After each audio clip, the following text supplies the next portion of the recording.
শহীদ আমায় বলতেন, শহীদ কাদরী বাংলাদেশের কবি, আমার বন্ধু, যে সুমন, কবিতা গান বড় বায়বীয় জিনিস। একসঙ্গে আড্ডা মারতাম আমরা দিনের পর দিন কোলনে।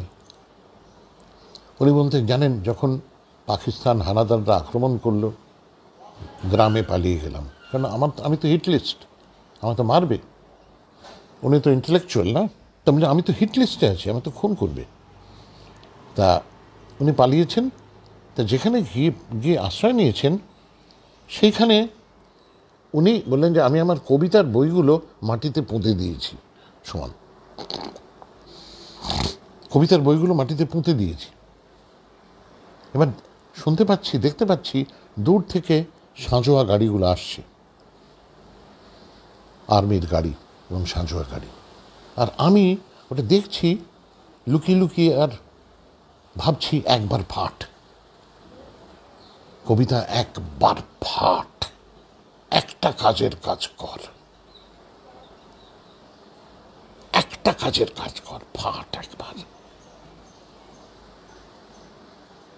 শহীদ এইভাবে কথা বলতেন, আর বারবার আমার নামটা বলতেন, সুমন, সুমন। একটা গাড়ি এলো, সাঁজোয়া গাড়ি এলো, আমি চুপ করে বসে আছি, দম আটকে, দম ধরে, একবার ফাট, একবার, একবার, একবার, একবার ফাট, ফেটে দেখা তুই কিছু একটা, ফেটে একবার দেখা তুই বায়বীয় নস। সুমন, কিচ্ছু হলো না, আমার কবিতা ওই মাটির তলায় দিব্যি ঘুমিয়ে রইল। সাঁজোয়া গাড়িগুলো ওপর দিয়ে চলে গেল, গ্রামবাসীদের খুন করল।